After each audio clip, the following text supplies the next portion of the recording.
Hey Radha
Madhava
Gopi Janava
Shri Krishna Chaitanya Prabhu Nityananda Shri Advaita Radha Shivasari Bhaktavin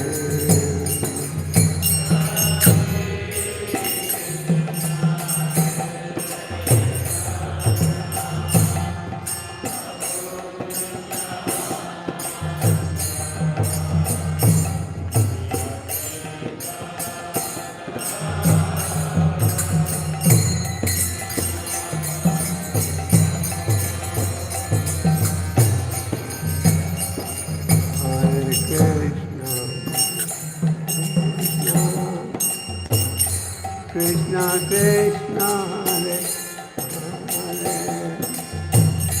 Hare Rama Rama Rama Rama Hare Hare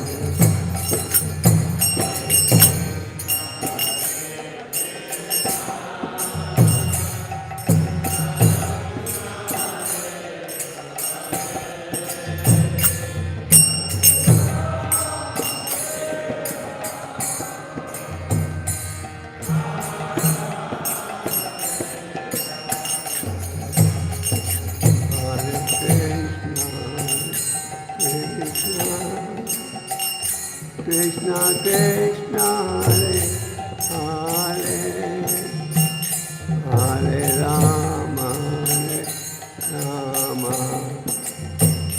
Rama Rama Hare Hare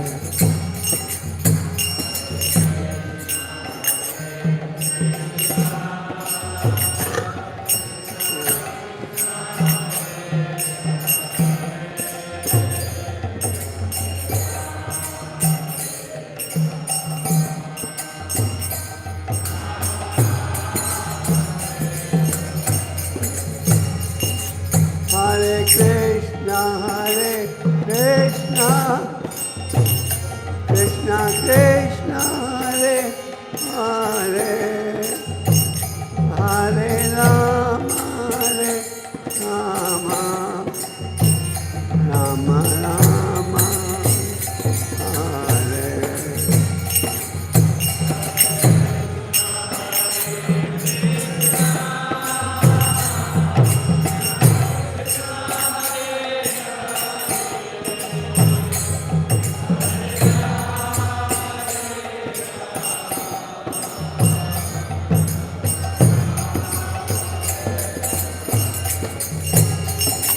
Hare Krishna Krishna Krishna Hare Hare Hare Rama Rama Rama Rama Hare Hare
Bhaktivedanta Swami, Srila Prabhupada Maharaj ki, Shri Radha Parthasarthi Lalita Vishakha ki. All glory to His Manori. All glory to Him. All glory to Sri Guru, Sri Guru.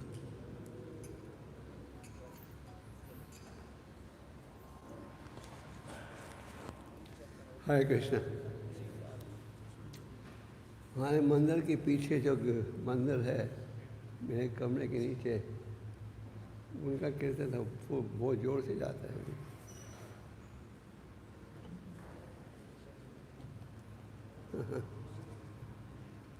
ओम नमो भगवते वासुदेवाय। ओम नमो भगवते वासुदेवाय। ओम नमो भगवते वासुदेवाय। Srimad Bhagavatam, 5th Canto, Chapter 11, Text 18, Text 8, 8. मैं कर लेता हूँ, मैं करता हूँ। गुणानुरक्तं व्यासनाया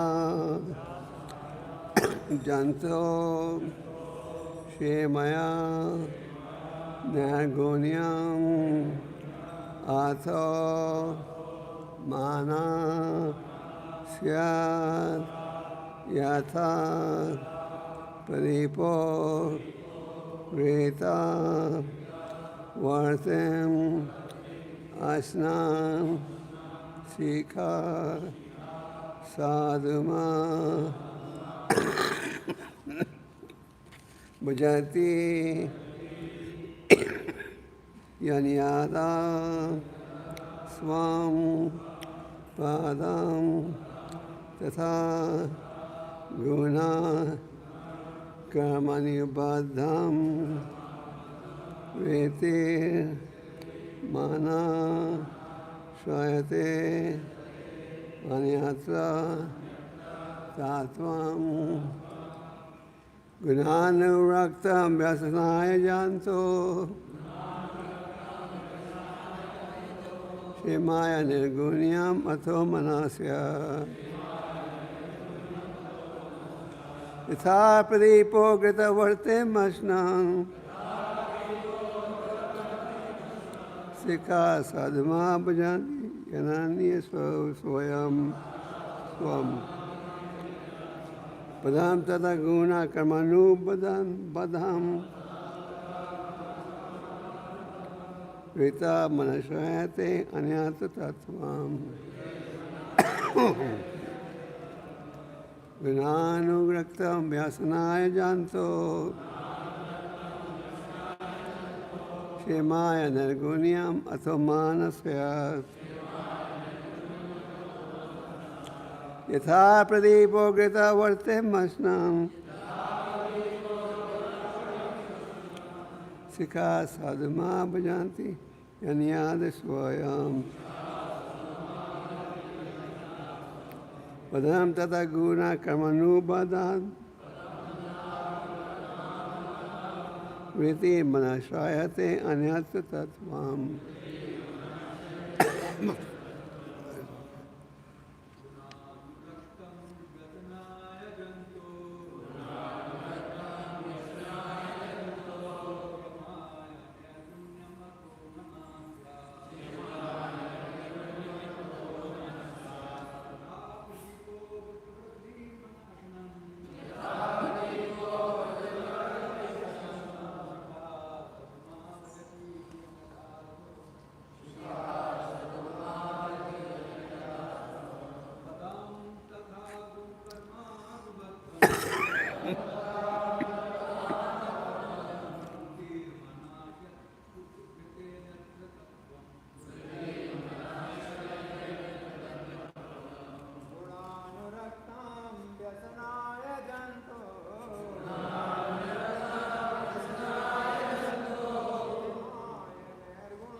माता जी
शब्द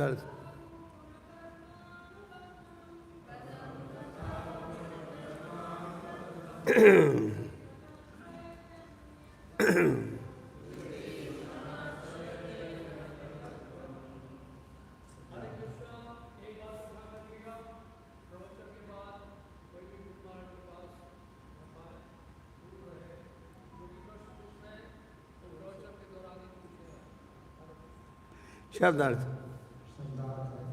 गुण अनुरक्तम गुणों के प्रति आसक्त होगा व्यसनाय संसार में बद्ध होने के लिए जन को जीवात्मा के क्षेमाय परम कल्याण के लिए नैर्गुण्यम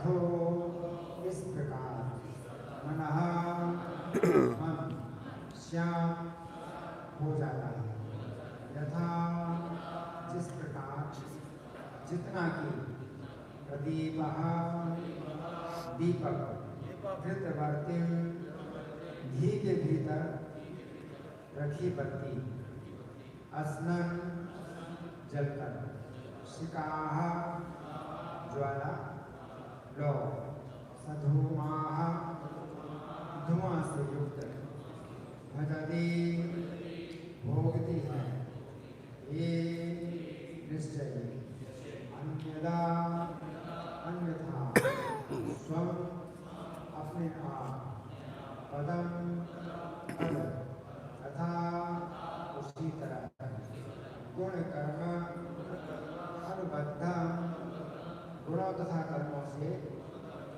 बद्ध व्यक्ति ही नाना प्रकार के कार्य मनः मन श्रयते शरण लेता है अन्यत्र अन्यथा तत्वम अपनी मूल स्थिति की अनुवाद।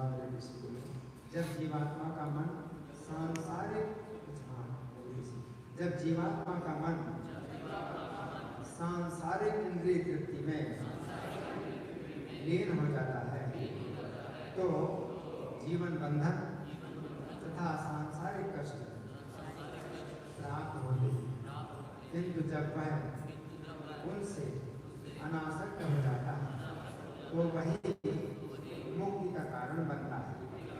जब दीपक की बत्ती से ठीक ठीक लौ नहीं उठती तो दीपक पर कालिख लग जाती है, किंतु घी से भरा होने पर यह ठीक से जलता है और तीव्र प्रकाश निकलता है। इसी प्रकार जब मन इंद्रिय तृप्ति में संलग्न रहता है तो इससे कष्ट की प्राप्ति होती है और जब यह उनसे विरक्त हो जाता है तो कृष्ण भावनामृत का आदि प्रकाश निकलने लगता है।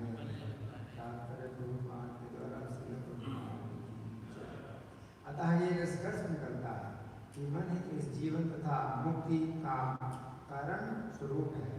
मन के ही कारण प्रत्येक प्राणी कष्ट उठा रहा है। अतः यह आवश्यक है कि मन को ठीक से प्रशिक्षित किया जाए या भौतिक आसक्ति से इसे विमल करके ईश्वर की सेवा में लगाया जाए। इसे ही आत्मनिष्ठि कहते हैं। इसकी पुष्टि भगवद गीता 14:26 में इस प्रकार हुई है। आम जोग विचारे भक्ति योगेन सेवते सगुणान समतीत्येतान ब्रह्म भूयाय कल्पते। जो पूर्ण रूप से मेरी भक्ति करता है और किसी भी स्थिति में उससे गिरता नहीं, वह अविलंब त्रिगुणमयी माया का लंघन करके ब्रह्म स्तर पर पहुंच जाता है।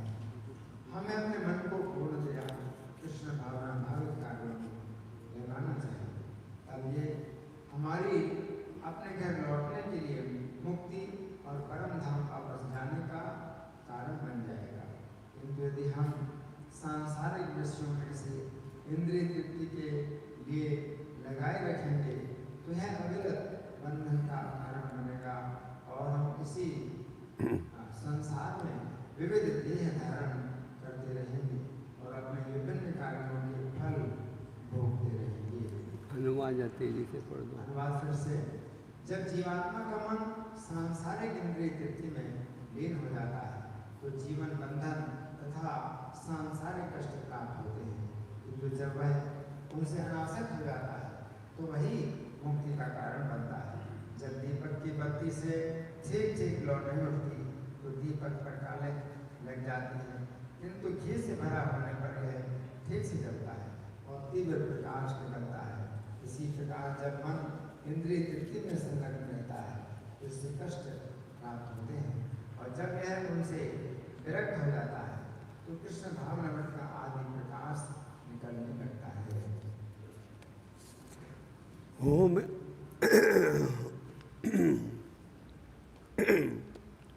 ओम ज्ञानतिमिरन्धस्य ज्ञानाञ्जनाशलाकय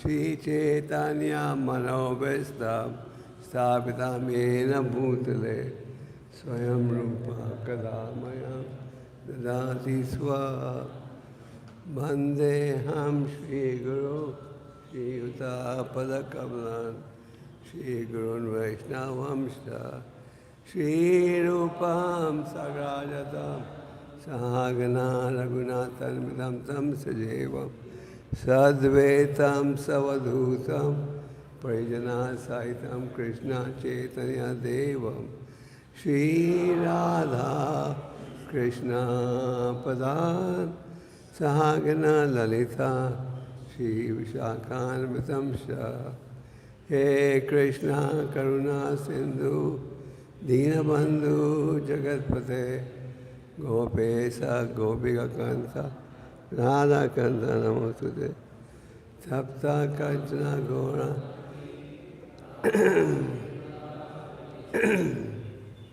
भानुसुति देवी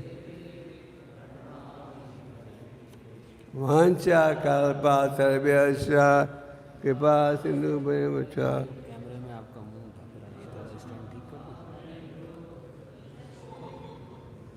जय श्री कृष्ण चैतन्य प्रभु नित्यानंद श्री अद्वैत गदाधर शिवासदि गौर भक्त हरे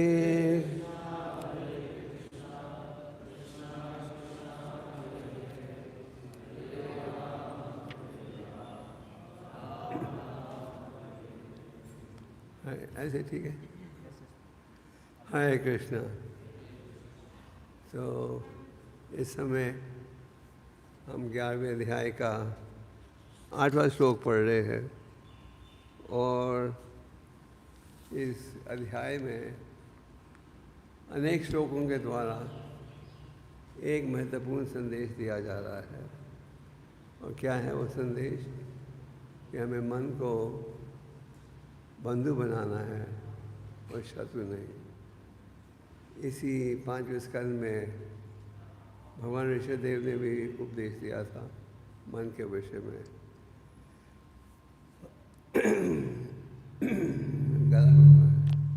भगवान ऋषभदेव ने कहा था कि जिस प्रकार एक होशियार शिकारी जब पशु को पकड़ता है, ये नहीं कहता तुम इधर बैठो मैं दूसरे पशु को पकड़ कर आ रहा हूँ, वो उसको बांध देता है। तो इसी प्रकार भगवान ऋषभदेव ने कहा अगर हम आध्यात्मिक उन्नति करना चाहते हैं तो मन को शुरू से ही वश में लाना पड़ेगा। ये उपदेश इस अध्याय में जद भारत दे रहे हैं। आप पिछले 2 अध्यायों से पढ़ रहे हो कि किस प्रकार जद भारत महाराज रघुनाथ को उपदेश दे रहे हैं। और इस अध्याय में खास करके 11वें अध्याय में अनेक श्लोक हैं जिनके द्वारा यही संदेश दिया जा रहा है। तो ऋषभदेव भगवान ने कहा जिस प्रकार एक होशियार शिकारी पशु को पकड़कर छोड़ता नहीं है, बांध देता है, उसी प्रकार अगर हमें आध्यात्मिक उन्नति करनी है तो मन को हमें बांध लेना पड़ेगा, उसको खुला नहीं छोड़ना चाहिए। बांध लेने का अर्थ है मन द्वारा आध्यात्मिक विषय। यही मन के द्वारा आप जीवन के लक्ष्य को प्राप्त कर सकते हो। और यही मन अगर आप इसे वश में नहीं लाओ तो ये आपका आध्यात्मिक जीवन नष्ट कर देगा। अनासक्त होना चाहिए भौतिक विषयों से। तो भगवान ऋषभदेव ये उपदेश दे रहे हैं। और भगवान ऋषभदेव ने ये भी कहा था कि जिस व्यक्ति ने मन को वश में नहीं लिया, काम क्रोध लोभ मोह मल मत्सर्य के प्रभाव में वो आ जाएगा। अगर मन में वश में लाओगे तो काम क्रोध लोभ मोह मल मत्सर्य इन सब को आप वश में ला सकोगे। और अगर आप मन पर विजय नहीं प्राप्त करोगे तो आध्यात्मिक जीवन नष्ट हो जाएगा। तो क्या कारण है कि बार बार यही इसी विषय की चर्चा हो रही है? क्योंकि मन को मन में लाना बहुत ही महत्वपूर्ण है। हम जुड़े हैं आध्यात्मिक मार्ग में उन्नति करने के लिए, और इसके लिए आवश्यक है कि हम इंद्रियों को वश में लाएं। तो इंद्रियों को वश में ला सकते हो केवल अगर आप मन पर भी विजय प्राप्त करो, और अगर आप सोचते हो कि मन को वश में नहीं लाएंगे और केवल इंद्रियों को लाएंगे, तो ये असंभव है। इसलिए भगवद गीता में भगवान क्या कहते हैं? मन को बंधु बनाओ, शत्रु नहीं। मन शत्रु जब माना जाता है जब मन जुड़ता है भौतिक कार्यों में, और मन बंधु जब माना जाता है जब हम उससे आध्यात्मिक कार्य में जोड़ते हैं। तो मन का उद्देश्य होना चाहिए भौतिक विषयों से अनासक्त। तो भगवान ऋषभदेव ने भी कहा मन को वश में लाओ, और जैसे आप सुन बैठे हो पहले भक्ति सिद्धांत जी इस विषय पर कहते थे, रोज़ सुबह जब आप जागो 100 बार जूता लेकर अपने मन को मारो और कहो कि हमने तुम्हारे इशारे से नहीं चलना। और रात को जब सोने जाओ 100 बार झाड़ू लेकर सिर को मारो। दूसरे शब्द में भक्ति सिद्धांत जी कह रहे थे कि मन को विजय प्राप्त करना बहुत आवश्यक है। तो इस अध्याय में भी यही विचार दिया जा रहा है। इस अध्याय में क्या कह रहे हैं? क्या कह रहे हैं जज महाराज जी? कह रहे हैं जब जीवात्मा का मन भौतिक कार्यों में जुड़ जाए तो उसके द्वारा हम भौतिक जगत में फंस जाते हैं, और इसके कारण कष्ट अनुभव करना पड़ता है। दूसरे शब्दों में भौतिक जगत में चाहे आप कितनी ऊंची स्थिति भी प्राप्त कर लो, कष्टों से आप नहीं बचा सकते। तो भगवान जद भारत कह रहे हैं जब व्यक्ति मन के द्वारा इंद्रिय तृप्ति कार्य में जुड़ता है तो उसके द्वारा कष्ट बढ़ जाता है, और उसके द्वारा कष्टों का मार्ग आरंभ हो जाता है। और वही मन जब अनासक्त होता है भौतिक कार्यों के प्रति, वह हमारे मुक्ति का कारण बन जाता है। इसी प्रकार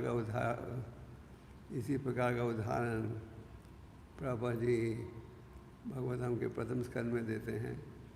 प्रभुपाद जी कहते हैं दूध के द्वारा आपका पेट खराब हो जाता है, और उसी दूध को जब आप उपयोग करते हो दही के माध्यम से तो वही खराब पेट का इलाज कर देता है। तो यही मन के द्वारा आप भौतिक विषयों का स्मरण कर सकते हो, और भौतिक विषयों का स्मरण करोगे तो क्या परिणाम होगा कि भौतिक जगत में जुड़े रहोगे, और यहाँ क्या लिखा है भौतिक कष्ट बढ़ते जाएगा। तो ये हमें भूलना नहीं चाहिए कि भौतिक जगत में चाहे आपको कितनी भी सुविधा प्राप्त हो भौतिक दृष्टि से, अंत में कष्ट ही कष्ट है। तो दुखालयम अशाश्वतम। और चाहे आप ब्रह्मालोक तक भी पहुंच जाओ और ब्रह्मना मोहनालोक का अपने आप को कष्टों से नहीं बचा सकते। तो अगर हम मन को वश में नहीं लाएं तो इसका ये परिणाम होता है फिर से एक भौतिक जगत में जन्म, जिसका क्या परिणाम होता है कष्ट ही कष्ट, क्लेश ही क्लेश। तो जद भारत और गहराई के साथ इसी विषय की चर्चा कर रहे हैं। प्रभुपाद जी भगवद गीता में कहते हैं, repetition is necessary to drive the point home. Prabhupada ji Gita में कहते हैं, एक ही विषय का वर्णन बार बार करना पड़ता है इस भावना से कि संदेश और गहराई से हृदय में बैठ जाए।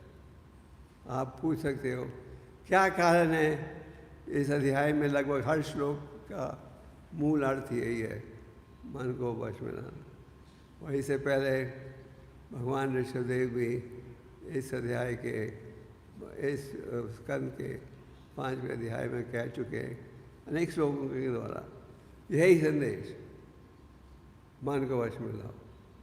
और भगवान ऋषभदेव एक और उदाहरण देते हैं, अगर कोई विवाहित स्त्री का प्रेमी हो तो उसे डर लगता है प्रेमी द्वारा पति का वध किसी समय भी हो सकता है। तो उसी प्रकार अगर हम एक तरफ से आध्यात्मिक मार्ग में जुड़ते हैं, दूसरे तरफ से इंद्रियों को वश में नहीं लाते, तो ये इंद्रियों द्वारा क्या परिणाम होगा? क्या परिणाम होगा? आपका आध्यात्मिक जीवन का वध हो जाएगा, आध्यात्मिक जीवन समाप्त हो जाएगा और फिर से भौतिक संसार में भटकना पड़ेगा। तो यही विषय कहा जा रहा है कि जिस व्यक्ति ने मन को वश में नहीं किया, जो व्यक्ति मन द्वारा भौतिक विषयों का स्मरण करता है, तो उसे फिर से भौतिक जगत में जन्म लेना पड़ेगा, जहाँ क्या है? कष्ट ही कष्ट, क्लेश ही क्लेश। और आगे कहते हैं, तो यही मन अगर भौतिक सुख के प्रति अनासक्त हो जाए, तो यही मन आपके मुक्ति का कारण बन जाएगा। और तात्पर्य में प्रभुपाद जी ये तात्पर्य में जद भारत बड़ा अच्छा उदाहरण देते हैं, जिस प्रकार दिए में जब घी कम हो तो वो दीपक आस्ते आस्ते वो दिए को काला कर देता है, और अगर उस दीपक में घी हो तो उसके प्रकाश से हर चीज़ साफ दिखती है। तो उसी प्रकार जिस व्यक्ति ने मन को वश में नहीं किया, उसके लिए जो चंचल मन है वो शत्रु बन जाता है। तो अनेक श्लोकों में यही उपदेश दिया जा रहा है। और जद भारत आगे कहते हैं, अगर मन जुड़े इंद्रिय तृप्ति के कार्य में तो वो कष्ट पहुँचाएगा, और यही मन अगर अनासक्त हो जाए इंद्रिय तृप्ति से तो आपको आनंद का जीवन देगा। तो हमें प्रयास करना चाहिए इस श्लोक के संदेश का पालन करने के लिए। यही इंद्रियां हमारे बंधन का कारण बन सकती है, यही इंद्रियों को वश में रखो तो मुक्ति का कारण बन सकती हैं। तो अनेक उदाहरण हैं और कथाएं हैं जिनमें आप देखते हो कि मन को वश में नहीं लाने का क्या परिणाम हुआ। आजमेल का जन्म हुआ था ब्राह्मण खानदान में।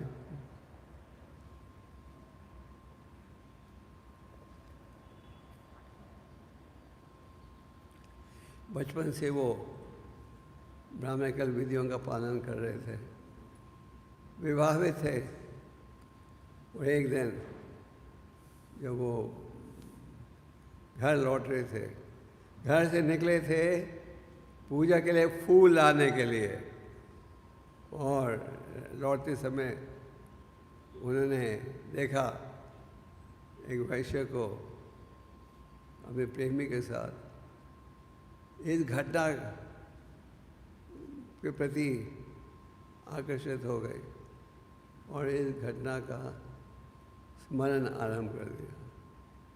और अंत में क्या हुआ, इतना गहरा आकर्षण हो गया कि उन्हें पत्नी को त्यागना पड़ा, पिता माता को त्यागना पड़ा, जो भक्ति की विधियों का पालन कर रहे थे इन सब को त्यागना पड़ा, और पत्नी को और इस वैश्य को पत्नी के रूप में स्वीकार करके इन नेतृत्व के कार्यों में जुड़ गए। ये सब आरंभ कैसे हुआ, कैसे हुआ? उस घटना का स्मरण करके। कौन सी घटना? वैश्य प्रेमी के साथ। तो इसी प्रकार अगर हम भी किसी भौतिक विषय को लेकर उसका स्मरण करें तो हमारा भी पतन इसी प्रकार हो जाएगा। और इसकी तुलना में आप देखते हो अमरीश महाराज का उदाहरण। अमरीश महाराज राजा थे, पर भगवान के उत्तम कोटि के भक्त भी, और उन्होंने अच्छा उदाहरण दिया है कि इस प्रकार व्यक्ति को अपने मन और इंद्रियों का उपयोग करना चाहिए। किसमें? भगवान की सेवा में। उदाहरण के लिए उन्होंने अपने मन का उपयोग किया भगवान का स्मरण करने के लिए। उनके द्वारा ये बड़ा प्रसिद्ध श्लोक है, सर्व मना कृष्णा मैं मन के द्वारा सदा आपका चिंतन करूं। तो और पैरों का उपयोग किया भगवान के मंदिर चल के जाने के लिए। हाथ का उपयोग किया भगवान के मंदिर को साफ करने के लिए। सिर का उपयोग किया भगवान के सामने झुकने के लिए। भागवत में कहा गया है कि जो सिर भगवान के सामने झुकता नहीं उसे बड़ी भारी सजा भुगतनी पड़ चाहिए। उस सिर को शरीर से जुदा कर देना चाहिए। तो सिर का उपयोग किया भगवान के सामने झुकने के लिए। नेत्रों का उपयोग किया किस लिए? भगवान के सुंदर विग्रह का दर्शन लेने के लिए। भगवत में कहा जाता है कि जो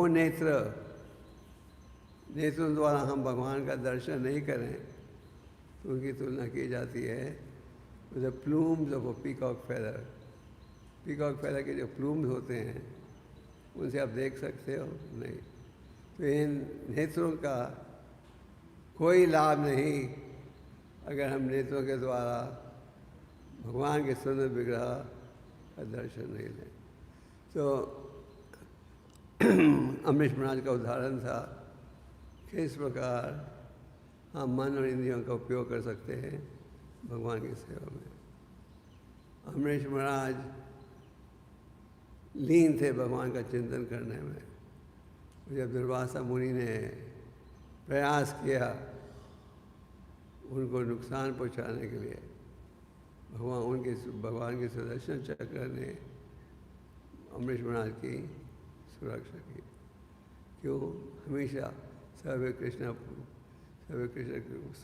के पदार में देगा। मैं मन सदा आपके चरण कमलों का स्मरण करें।